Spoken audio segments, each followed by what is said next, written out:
लेकिन हम अपनी बात जनता को कितने % में समझा पा रहे हैं या नहीं समझा पा रहे हैं, अब इसका परिणाम आने वाले चुनाव में ही देखने को मिलेगा कि दूसरी पार्टी दूसरी पार्टी राज्यसभा भेज रही थी, आप पार्टी छोड़ देंगे? नौजवानों की पार्टी नारों में कहाँ दम? यूपी को ये साथ पसंद है, 2 लड़कों की जोड़ी जनता ने नकार दिया। लड़की हूँ लड़ सकती हूँ, जनता ये पूछती रह गई कि लड़का कहाँ है। कोई बड़े मुद्दे पर बात होती थी, आपके भी तो नेता होते थे, अपनी बात कहते थे। बिल्कुल हमारे नेता होते थे, लेकिन कहीं ना कहीं मीडिया के द्वारा इस लड़ाई को सपा बनाम भाजपा कर दिया गया था। करोड़ों में हुई है क्षति, इसको कैसे देखते हैं? आपने कहा कि हम गांधी से सीखते हैं, ये सही गांधी का भारत है, नेहरू का भारत है, सरदार वल्लभ भाई पटेल का भारत है, विनोबा भावे का भारत है, आचार्य कृपलानी जी का ये भारत है, अम्बेडकर जी का भारत है। तो कभी उन्होंने तो हिंसा नहीं बताई, उन्होंने कहा कि अहिंसा का मार्ग अपनाइए, आंदोलन कीजिए, और हमारा संविधान भी कहता है कि आप अपनी बात बड़ी शालीनता से कहिए, ज्ञापन से कहिए। कहीं योगी सरकार के जो दूसरा कार्यकाल का 100 दिन पूरा हुआ है, उसको आप कैसे देखते हैं? योगी सरकार के जो दूसरे 100 दिन के कार्यकाल पूरे हुए हैं, उसमें मैंने देखा है कि इसमें लोकतंत्र की हत्या कैसे की जाती है। आप देख रहे हैं पूर्वांचल पोस्ट। यूपी विधानसभा का चुनाव हुआ और वहां कांग्रेस को मात्र 2 सीटें मिली, और हम नज़दीक में आते हैं, अभी आजमगढ़ और रामपुर का चुनाव हुआ। वहां भारतीय जनता पार्टी, जो कि ये उम्मीद थी कि समाजवादी पार्टी का गढ़ है, समाजवादी पार्टी जीते, थोड़ा अंतर कम हो सकता है, लेकिन वहां भारतीय जनता पार्टी ने समाजवादी पार्टी के गढ़ में जाके उसे हरा दिया।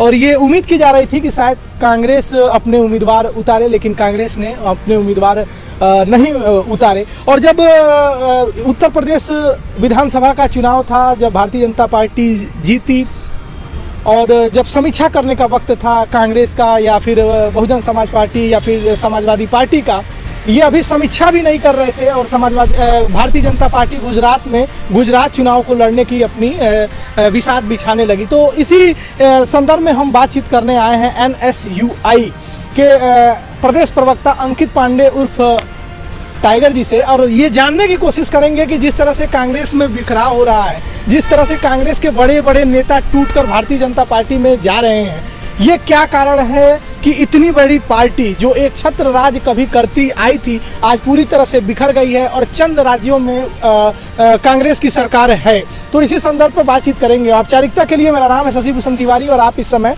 पूर्वांचल पोस्ट देख रहे हैं। जस्ट हमारे बाईं साइड जो शख्स खड़े हैं बड़े सौम्य और बड़े शांत चित्त में, उनसे हम बातचीत करेंगे। अंकित, आपका हमारे चैनल पूर्वांचल पोस्ट पे स्वागत है। बहुत शुक्रिया। जितनी हमने भूमिका बनाई, आप वहाँ से कहीं से भी प्रश्न उठा सकते हैं, हम ही प्रश्न आपसे कर देते हैं। आजमगढ़ में अभी उपचुनाव हुआ है, रामपुर में उपचुनाव हुआ है, आपकी पार्टी, ठीक है लोकतंत्र है, लोकतंत्र संख्या का खेल है और संख्या जिसके पास है वो लोकतंत्र में मौजूद है। और सबसे बड़ा पद अगर कोई है वो जनता होती है लोकतंत्र में, वही सबको जीत के लोकतंत्र में जो लोकसभा है, राज्यसभा है, विधानसभा, विधान परिषद, वो विधान परिषद तो नहीं क्योंकि वहाँ चुनाव अप्रत्यक्ष रूप से होता है, यानी कि विधानसभा और लोकसभा भेजती है। क्या कहेंगे? बिल्कुल आपने सही कहा कि जनता ही सबकी मालिक होती है, और वर्तमान में हमें स्वीकार करने में कोई गुरेज नहीं है कि संगठन हमारा दुर्बल है, और उस संगठन को सबल कैसे बनाया जाए इसके लिए लगातार चिंतन शिविर हो रहे हैं, और चिंतन शिविर के माध्यम से कई सारी योजनाएं लाई जा रही हैं जिससे संगठन को मजबूती प्रदान की जा सके। और जो कि काम कांग्रेस पहले से, भले ही ये सत्ता से महरूम है कांग्रेस, लेकिन जनता की आवाज़, जनता के बीच पहुंच के जनता की आवाज़ सदन तक उठाने का काम कर रही हो, चाहे वो किसान आंदोलन रहा हो, राहुल जी लगातार प्रतीकात्मक रूप से कभी ट्रैक्टर पे संसद की ओर जाते रहे, या नौजवानों की नौकरी की बात हो, या कोरोना काल में छात्रों के प्रमोशन की बात हो, सही तमाम जितने मुद्दे, ज्वलंत मुद्दे थे, उन सब पे कांग्रेस काम कर रही थी और कर रही है और करेगी भी। लेकिन हम अपनी बात जनता को कितने % में समझा पा रहे हैं या नहीं समझा पा रहे हैं, अब इसका परिणाम आने वाले चुनाव में ही देखने को मिलेगा। ये तो परिणाम आपके सामने है। आप यूपी हार गए, आप मध्य प्रदेश में सरकार बनाए थे, वहाँ भी बनी बनाई सरकार भारतीय जनता पार्टी ने, ज्योतिरादित्य सिंधिया टूट कर चले गए बीजेपी में, वहाँ भी आपकी सरकार गिरी।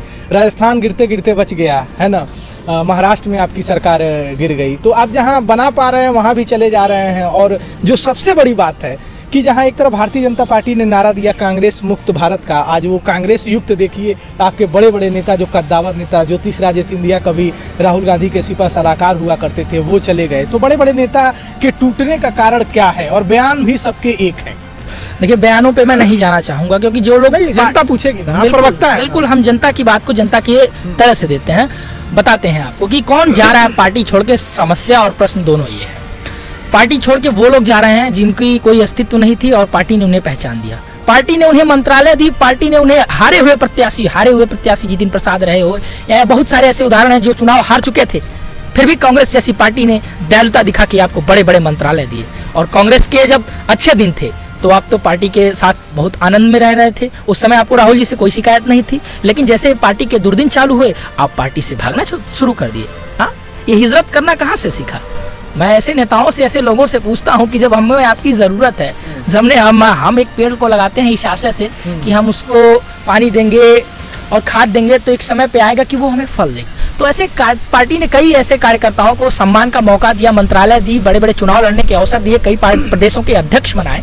और जब पार्टी इस समय सत्ता से महरूम हुई, एसी से निकल के सड़क पे आने की जरूरत पड़ी, धूप में आने की जरूरत पड़ी, तो उनके बस की बात नहीं है कि वो एसी से बाहर आके सड़क पे जनता के लिए लड़ सके, तो फिर से उन्होंने एसी की जगह चुन ली है। तो ऐसे लोगों की पार्टी में राहुल जी ने भी कहा था कि हमें लड़ने वालों की जरूरत है, एसी में बैठने वालों की जरूरत नहीं। तो हार्दिक पटेल विकल्प भी मैंने थोड़ी सी गलती की, आप सुधार करते नजर आया है ना।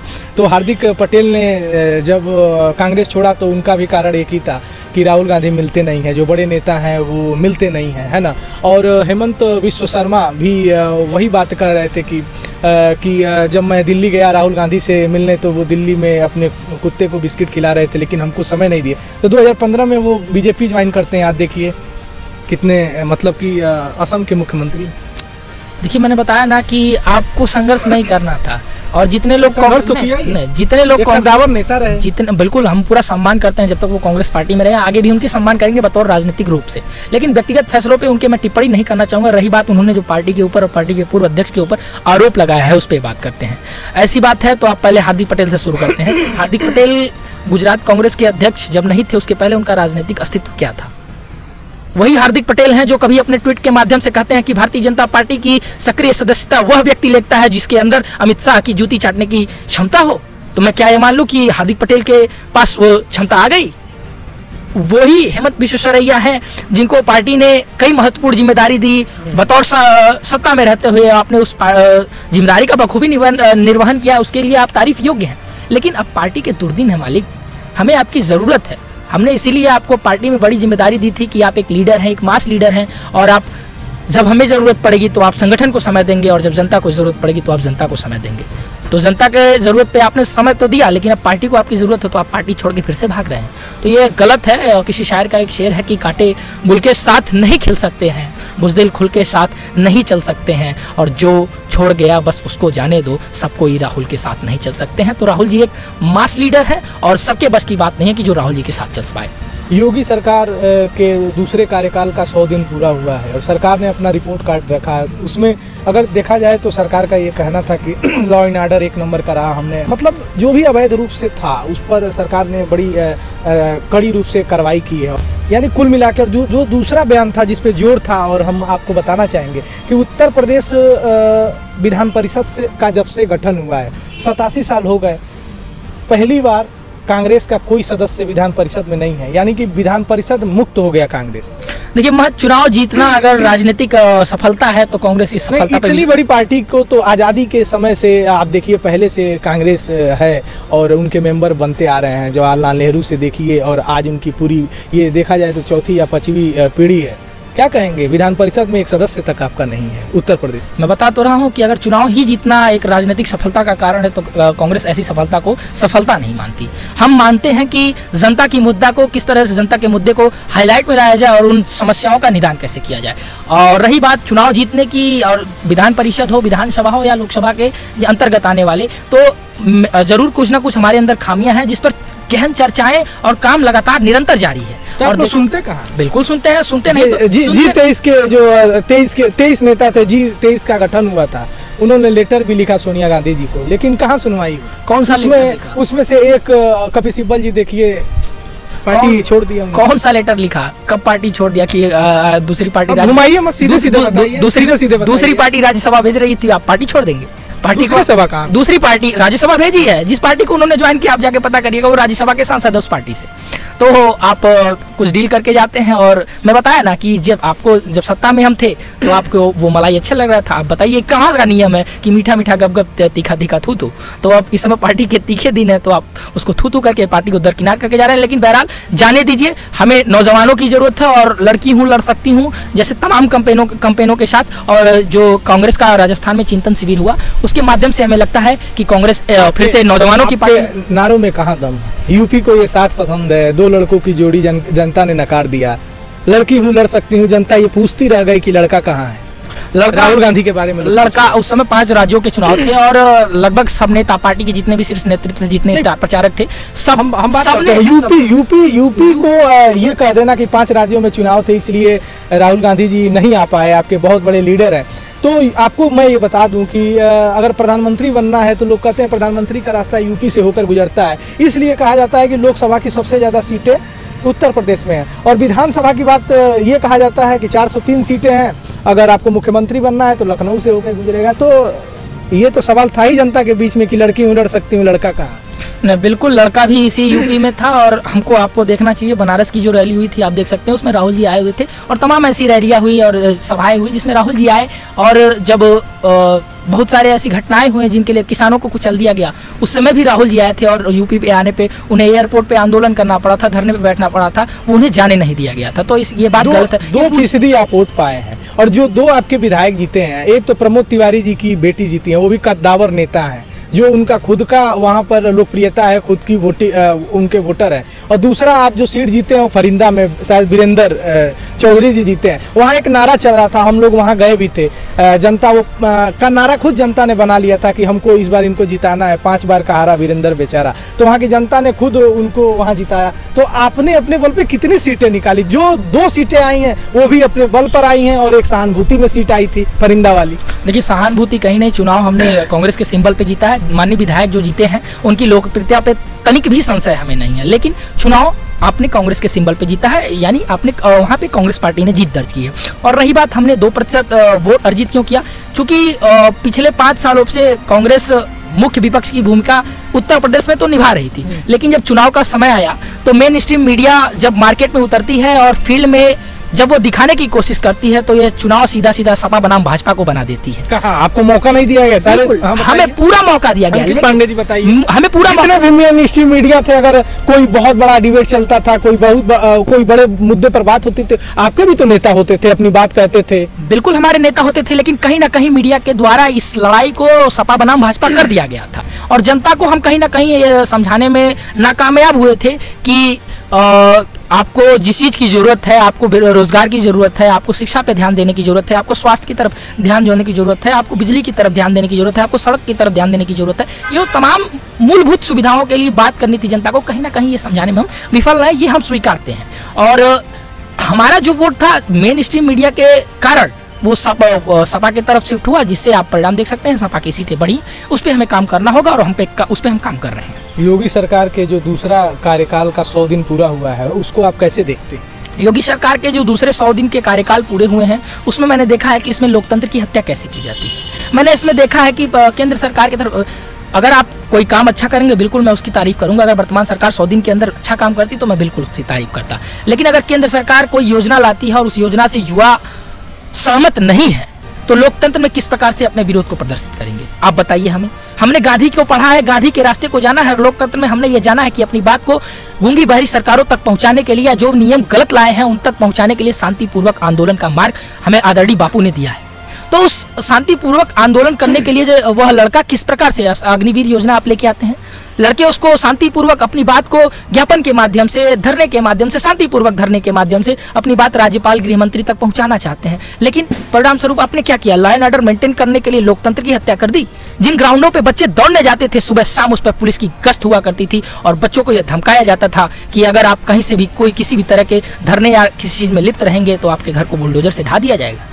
बताइए किस तरह का कार्यकाल है, कौन से 100 दिन की उपलब्धि है कि ये नौजवान जो कल जाके देश के लिए, देश का भविष्य बनेगा, किस पद पे जाएगा कोई नहीं जानता है, वो नौजवान आगे कहां तक जा सकता है। लेकिन उस नौजवान के मन में लोकतंत्र की हत्या करके यह डर बैठा दिया जाता है कि अगर तुम सही के लिए आवाज उठाओगे तो तुम्हारे घर को पे बुलडोजर चला दिया जाएगा। क्या यही 100 दिन की उपलब्धि है? अगर ये उपलब्धि है तो मैं इस उपलब्धि को नहीं मानता। लेकिन जिस तरह से आगजनी हुई, जिस तरह से आम लोगों की गाड़ियां फूंक दी गई, देखिए कई जगह पे लोगों के 4 व्हीलर फूंक दिए गए, 2 व्हीलर फूंक दिए गए, इतनी बड़ी क्षति रेलवे को हुई है, करोड़ों में हुई है क्षति। इसको कैसे देखते हैं? आपने कहा कि हम गांधी से सीखते हैं, ये सही गांधी का भारत है, नेहरू का भारत है, सरदार वल्लभ भाई पटेल का भारत है, विनोबा भावे का भारत है, आचार्य कृपलानी जी का ये भारत है, अंबेडकर जी का भारत है। तो कभी उन्होंने तो हिंसा नहीं बताई, उन्होंने कहा कि अहिंसा का मार्ग अपनाइए, आंदोलन कीजिए। और हमारा संविधान भी कहता है कि आप अपनी बात बड़ी शालीनता से कहिए, ज्ञापन से कहिए, कहीं बैठ के कहिए।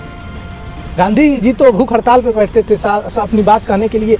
अगर देखा जाए ये जो आंदोलन आया देश में अपने, वो गांधी जी ने आंदोलन को जन आंदोलन में बदल दिया। लेकिन जिस तरह से अग्निपथ पे आंदोलन हुआ, जिस तरह से आगजनी हुई, इसको कैसे देखते हैं? आप देखिएगा कांग्रेस पार्टी के वर्तमान राष्ट्रीय अध्यक्ष आदरणीय सोनिया जी ने एक लेटर जारी करके कहा था कि नौजवानों हम पूरी तरह से आपके साथ हैं, लेकिन आप कहीं भी हिंसा का मार्ग मत अपनाइए। आप हिंसा का समर्थन ना कांग्रेस करती है और ना व्यक्तिगत रूप से मैं करता हूं। हमने कहा कि हम गांधी को मानते हैं और हम अहिंसा को मानते हैं, हिंसा को नहीं। जो आगजनी हुई और जिस प्रकार से रेलवे को या किसी भी सरकारी संपत्ति या किसी व्यक्ति के निजी संपत्ति को नुकसान पहुंचाई गई, सरकार उन व्यक्तियों को चिन्हित करे और उनके ऊपर उचित कार्रवाई की जाए। लॉ एंड ऑर्डर मेंटेन करना राज्य सरकारों का काम है और जिन राज्यों में इस प्रकार की घटनाएं हुई हैं मैं उनकी कड़ी शब्दों में निंदा करता हूं और उन सरकारों से निवेदन करता हूं कि जिन लोगों ने यह काम किया है उनके ऊपर कड़ी कार्रवाई की जाए। लेकिन जो छात्र, जो नौजवान अपनी बात को इस योजना से अगर सहमत नहीं है, शांतिपूर्वक तरीके से आंदोलन करना चाहते हैं, उनको आंदोलन करने का हक दिया जाए, पुलिस सुरक्षा मुहैया कराया जाए, पुलिस के देखरेख में उनके आंदोलन को करने देना चाहिए। इस तरह से लोकतंत्र की रक्षा होगी। और मैं चाहूंगा सरकारों से, जिन राज्यों में अन्य सरकारें हैं उन सरकारों से अपील करना चाहूंगा आपके माध्यम से, जिस भी कानून का, जिस भी बिल का हमें मतलब अगर हमें स्वीकार नहीं है तो लोकतंत्र में जिस प्रकार से उसका विरोध करने का उपाय है उस उपाय को हमें स्वतंत्रता पूर्वक करने दे और लॉ एंड ऑर्डर मेंटेन करने का जो आपका काम है वो सकुशल आप करते रहे। बीजेपी की राष्ट्रीय कार्यकारिणी की 2 दिवसीय बैठक हैदराबाद में 18 साल बाद हुई है ना? तो उसमें जेपी नड्डा जी ने कहा, मैं आपको पढ़ के बता देता हूँ कि जेपी नड्डा जी ने कहा कि पीएम मोदी जी के नेतृत्व में देश में जातिवाद, परिवारवाद और तुष्टीकरण की राजनीति खत्म हुई है और विकासवाद राजनीति का केंद्र बिंदु बना है। और दूसरी बात ये कहा उन्होंने कि प्रधानमंत्री जी ने देश के लोकतंत्र में पॉलिटिक्स ऑफ परफॉर्मेंस और विकासवाद सिद्धांत को स्थापित किया है। क्या कहना चाहेंगे? देखिए, झूठ बोलना अगर कोई सीखना हो तो आप भारतीय जनता पार्टी से सीखिए या भारतीय जनता पार्टी के लोगों से सीखिए। आज ही के किसी पेपर की कटिंग में पढ़ रहा था कि अब नए संसद में जुमला वीर जैसे शब्दों का प्रयोग नहीं कर सकते हैं, जबकि इन शब्दों का प्रयोग कब किया था? आपको एक ही शब्द दिखा है वहाँ, जहाँ आपने पढ़ा है वहाँ एक ब्रैकेट में कम से कम 10 से ज्यादा शब्द। मैं बोलूँ उन शब्दों का सर्वप्रथम प्रयोग किसने किया? मैं पूछना चाहता हूँ। जो बस एक ही शब्द मिला है। प्रधानमंत्री जी के अनन्य जो हमारे वर्तमान गृह मंत्री हैं उन्होंने जुमला जयचंद जैसे भी शब्द हटाए गए हैं और भी जो शब्द हैं, जिन शब्दों का प्रयोग कौन किया था मैं ये जानना चाहता हूँ। रही बात जातिवाद, परिवारवाद की, तो आप परिवारवाद का उदाहरण क्यों नहीं? दूसरी लाइन पढ़िए, वो दूसरी लाइन, पॉलिटिक्स ऑफ परफॉर्मेंस और विकासवाद के सिद्धांत को स्थापित किया जब से बीजेपी आई। कौन से विकासवाद की बात करते हैं आप? कि जो नौजवान रोजगार के लिए भटक रहे हैं, एमबीए करके चाय के स्टॉल लगा रहे हैं, बीटेक करके आप बीटेक कर ले रहा है युवा, आप उनको पकौड़े तलने का सलाह दे रहे हैं, ये विकास है आपका? हाँ, जिन राज्यों के में आपने पुलिस को दर्शाया है कि लोगों ने टोटी से लगा के आत्महत्याएं कर ली, हाँ, फर्जी इनकाउंटर कर लिए गए, थानों में रेप हुए, हाँ, जिनके विधायक तक रेप किए, बताइए ये विकासवाद की परिभाषा है? अगर ये विकासवाद की परिभाषा है तो इस परिभाषा को मैं सिरे से नकारता हूँ। आपसे मेरा सीधे सवाल ये है कि एक विपक्ष की भूमिका जिस तरह से निभानी चाहिए, जनता का ये कहना है उस तरह से आप निभा नहीं पा रहे हैं। पहली बार ऐसा है देखा गया, चाहे यूपी का चुनाव हो, चाहे 2019 का चुनाव हो या आगे आने वाला 2024 का चुनाव होगा, विपक्ष को पहली बार थाली में सजाकर मुद्दे मिले और आप लोग भुनाने में नाकामयाब रहे। किस प्रकार से विपक्ष मुद्दे को भुनाने नहीं रहे? कितनी बार रोड पर गए? बिल्कुल रोड पर के लिए कितनी बार रोड पर नहीं गए? आप पेपरों के एक हेडिंग उठा के देख लिए, पिछले 5 सालों को आपको नजर आ गई कांग्रेस किस तरह से महंगाई के, बेरोजगारी के मुद्दे पर लगातार लड़ रही थी। प्रियंका जी किस बात के लिए गिरफ्तार हुई थी? अगर हम जनता के मुद्दों के लिए नहीं लड़ रहे थे, प्रियंका जी को 2 से 3 बार लगातार कई बार गिरफ्तार किया गया। जब लोग अपने घरों में एसी ऑन करके सो रहे थे, तब प्रियंका जी सहारनपुर की सड़कों पर पैदल चलकर इंकलाब पैदा कर रही थी। जब किसानों की बर्बरता से हत्या कर दी जा रही थी तो उन किसानों से मिलने के लिए राहुल जी और तमाम कांग्रेस पार्टी के मुख्यमंत्री उनसे मिलने जाना चाहते थे, लेकिन सरकार उन्हें रोक रही थी। तो फिर भी वो लोकतंत्र की रक्षा के लिए वहाँ पे आंदोलन कर रहे थे। हमारे गोरखपुर कांग्रेस के कितने कद्दावर नेताओं को कई बार से कोतवाली से लगाया, कैंट से लगाया, कितने थानों में उनके ऊपर मुकदमे दर्ज हुए हैं। आप जाके एक बार पता करिए, कौन कहता है कि कांग्रेस विपक्ष की भूमिका नहीं निभा रही थी और लोगों के लिए सड़कों पे नहीं लड़ रही थी। हाँ, एक बात और है कि हम जनता को यह बात नहीं समझा पाए कि हम आप ही के लिए लड़ रहे थे, आप ही के मुद्दों के लिए लड़ रहे थे। कुछ चमकाने वाले मुद्दे जनता के बीच में लाए गए और उनको सही मार्ग से, जो उनका बुनियादी सुविधा था, उन बुनियादी सुविधाओं से हटाया गया। ये एक सवाल आपका आता है, जब भी आपसे कहिए ईडी करने लगते हैं आप लोग, सीबीआई करने लगते हैं, लड़िए, क्यों नहीं आप मुद्दों की बात करते हैं? आप जब किसी मंत्री से करिए, बीजेपी ईडी छोड़ दे रही है, बीजेपी सीबीआई छोड़ दी रही है। आपके ही तो समय में सीबीआई को तोता कहा गया था। सुप्रीम कोर्ट ने किसके समय में सीबीआई को तोता की संज्ञा दी थी? किसी शायर का एक शेर है कि हम ही को कातिल कहेगी दुनिया, हमारा ही कत्लेआम होगा, हम ही कुएं खोदते फिरेंगे, हम ही पे पानी हराम होगा। अब कांग्रेस पार्टी के समय में सरकारी संस्थाएं जितनी भी हैं, उनके कार्यकाल को उठा के देख लीजिएगा। उनका बताइएगा कि जनता के कितने लोगों ने उनके कार्यकाल, उनकी शुचिता और पवित्रता पे सवाल खड़े किए हैं। वर्तमान सरकार, चाहे केंद्र की सरकारें रही हो या राज्य की सरकार रही हो, जो व्यक्ति जिसके अगर सरकार के खिलाफ बोलता है तो उसके घर ईडी सीबीआई जाती है कि नहीं जाती है, आप आंकड़े उठा के देखिएगा।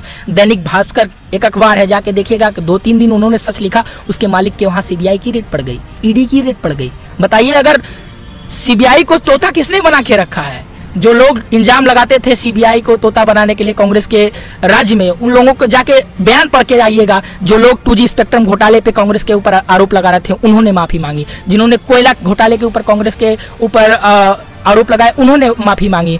जिन्होंने बोफोर्स के ऊपर घोटाले के, बोफोर्स पे सुप्रीम कोर्ट ने कांग्रेस को क्लीन चिट दी। बताइए, जितने लोगों ने आरोप लगाए वो चिट तो क्लीन चिट थी, कांग्रेस तो क्लीन है, आज भी उसका पाक दामन साफ है। लेकिन तब तो जनता सवाल नहीं उठा रही थी। आज नेता ही नहीं बल्कि आम जनता से जाके आप पूछेगा, वो भी सीबीआई और बताइए, चुनाव आयोग कितना मतलब संवेदनशील एक संस्था है जिसको पारदर्शिता से काम करनी चाहिए। ऐसा नौबत क्यों आया कि लोग ईवीएम की रखवाली करने लगे, डंडे लाठियां लेके ईवीएम की रखवाली किए? मान लीजिए आप कर्मचारियों को सिखाने के लिए ईवीएम लेके जा रहे थे, तो वो काम पहले किया जाता है ना। तो ऐसी आपने ऐसा कार्य ही क्यों किया कि जिससे संदेह उत्पन्न हो सके? तो ऐसी सरकारी संस्थाएं अपने दामन को झाके और ऐसा कार्य ना करे कि जिसपे संदेह उत्पन्न हो और हमें उन पे सवाल उठाने का मौका मिले। अंकित जी, मैं आपसे लास्ट ये पूछना चाहूँगा, 2024 की क्या आप लोगों की तैयारी है? ऊपर से निर्देश भी आते होंगे, है ना? तो किस तरह से आप लोग लड़ाई को लड़ने जा रहे हैं? लगातार कांग्रेस की देखिए स्थिति, बहुत बड़ी पार्टी रही है, लेकिन मैंने आपसे शुरुआत में ही बोला कि अब चंद राज्यों में सिमट के रह गई है। तो किस तरह से आपका 2024 का सफ़र होने वाला है? निश्चित रूप से 24 का सफर इंकलाबी भरा है और हम इस इंकलाब पर जरूर चल के कहीं ना कहीं फतह हासिल करेंगे और जनता के मुद्दों को फिर से लेके सदन में कांग्रेस पहुंचेगी। निश्चित रूप से बहुत बड़ा बदलाव होगा और 24 में कांग्रेस की सरकार आएगी। हमारे साथ बातचीत कर रहे थे अंकित पांडे उर्फ टाइगर जी। बहुत अच्छी तरह से अपनी बात रखते हैं, बड़े तर्कों से अपनी बात रखते हैं और जो बीच बीच में राजनीति को समझाने का या उस तरह की परिस्थिति को समझाने का जो ये शायराना अंदाज का उपयोग करते हैं, ये काफ़ी ये दर्शकों को भी इनके अच्छा लगता है। और जो एक प्रवक्ता के भीतर होना चाहिए कि अपनी बात को समझाने के लिए अगर वो शायरी कर रहा है तो शायरी को कहाँ उपयोग करे, ये अंकित बखूबी इस्तेमाल करते हैं। तो बड़े अच्छे प्रवक्ता हैं, इसलिए इनको प्रदेश प्रवक्ता NSUI का बनवाया गया है।